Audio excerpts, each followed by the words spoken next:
Hi అండి, నమస్తే. తెలంగాణలో లేటెస్ట్గా ఒక ఇష్యూ అయితే కొనసాగుతుంది. ఇటు గ్రూప్ 2 అదేవిధంగా గ్రూప్ 3 ఇష్యూ, అదేవిధంగా నీట్ ఎగ్జామ్ గురించి అయితే మనం చూస్తూనే ఉన్నాం.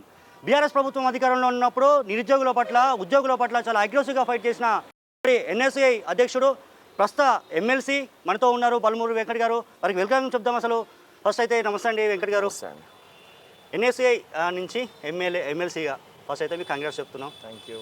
అండ్ చూస్తున్నాం తెలంగాణ వ్యాప్తంగా ఇష్యూస్ చూస్తున్నాం. గ్రూప్ 2 గ్రూప్ 3 గురించి పోస్టులు పెంచాలి, దాదాపు 2000 నుంచి 3, గ్రూప్ 2 2000, అదేవిధంగా గ్రూప్ 3 3000 పెంచాలంటున్నారు.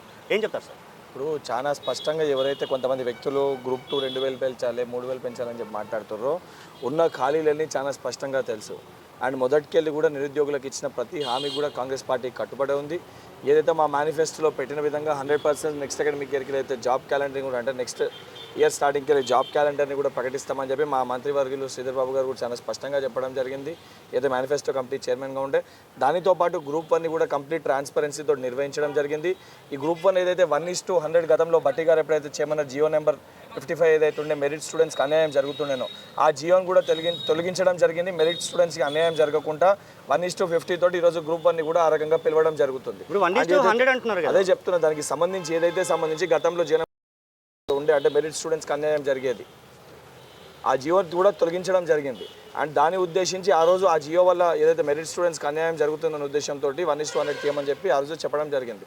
అండ్ దానితో పాటు 1:50 ఇతర ఏ రాష్ట్రాల్లో కూడా 1:50 కూడా కేవలం ఆంధ్రప్రదేశ్ ఒక చోట 1:50, మిగతా కేరళ కానీ ఇతర రాష్ట్రాలు తీసుకుంటే 1:12, 1:18. దానితో పాటు అయినా కూడా 1:100 తీసుకోవాలంటే దానిపైన కూడా ఆల్రెడీ ముఖ్యమంత్రి గారు సంబంధించిన టీఎస్పీఎస్సీ చైర్మన్ గారు కూడా చెప్పడం జరిగింది. అది చేయనికి ప్రొవిజన్స్ ఏ రకంగా ఉంటే ఆ రకంగా ఆలోచించాలని చెప్పి కూడా ఆ రకంగా కూడా సంబంధించిన మంత్రి శ్రీధర్ బాబు గారు కూడా మాట్లాడడం జరిగింది. అండ్ గ్రూప్ 2 గ్రూప్ 3 పోస్టుల పెంపు పైన కూడా చాలా స్పష్టంగా ఎన్ని పోస్టుల ఖాళీలను ఏ రకంగా పెంచగలుగుతాము, పెంచడంతో పాటు నెక్స్ట్ జాబ్ క్యాలెండర్లో ఏ రకంగా పోస్టులు పెట్టగలుగుతామని చాలా స్పష్టంగా ప్రభుత్వము ఒక సరైన ఆలోచనతో ఉంటే కొంతమంది వ్యక్తులు ఉద్దేశపూర్వకంగా మా నిరుద్యోగుల సోదరులని రెచ్చగొట్టి తప్పుదో పట్టించే ప్రయత్నం చేస్తారు.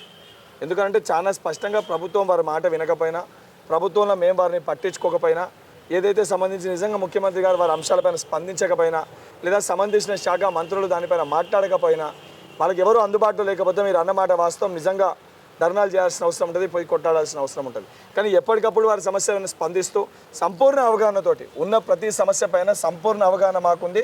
100% ఏ నిరుద్యోగికి కూడా, ఏ యువకుని కూడా బాధ కాకుండా, నష్టం కాకుండా, ప్రతి ఒక్కరికి లాభం చేకూర్చే విధంగా ప్రభుత్వాలు నిర్ణయం తీసుకుంటుంది.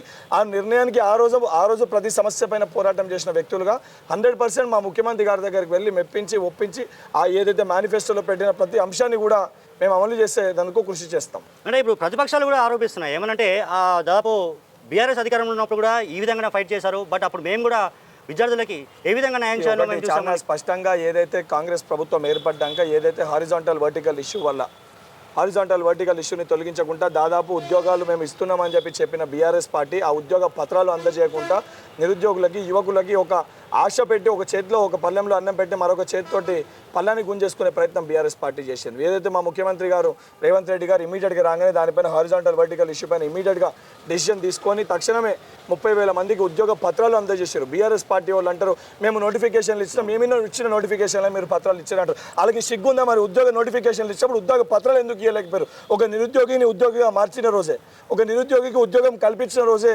ఆ ఉద్యోగం ఇచ్చిన కింద పరిగణలోకి తీసుకోవాల్సి వస్తే తప్ప కేవలము నోటిఫికేషన్లు ఇచ్చి ఎగ్జామ్స్ కండక్ట్ చేసి కోర్టు కేసులో చిక్కుముళ్ళు ఉండి ఆ చిక్కుముళ్ళు తీయకుండా, ఉద్యోగాలు ఇవ్వకుండా మేము ఉద్యోగాలు ఇచ్చామని సంఘాలు కుదుకుంటే అది సరికాదు. వాళ్ళ 10 సంవత్సరాల పాలనలో నిన్ననే హరీష్ రావు గారు విడుదల చేసిన వారి లెక్కలనే 60,000 ఉద్యోగాలు 10 సంవత్సరాలు ఇచ్చామని చెప్పిన వారికి ఈరోజు 6 నెలలు పూర్తి కాకముందే 30,000 ఉద్యోగ పత్రాలు కాంగ్రెస్ ప్రభుత్వం యువకులకు ఇచ్చింది. అసలైన తొలి వెలుగు. ఫాలో వాట్సాప్ @తొలి వెలుగు official.